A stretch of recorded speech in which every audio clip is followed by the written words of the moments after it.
প্রিয়াঙ্কা এই মুহূর্তে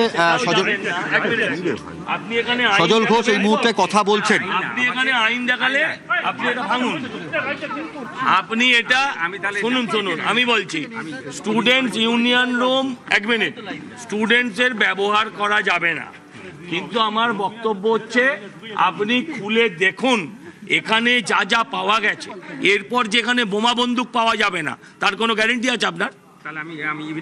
হ্যাঁ, প্রিন্সিপালকে ডাকুন, এখানে বোমা বন্দুকও থাকতে পারে।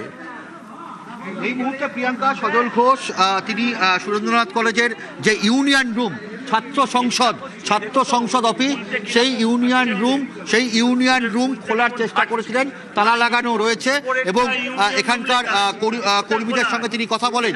কর্মীরা বলেন যে হাইকোর্টের নির্দেশেই তারপরেই তারা খুলবেন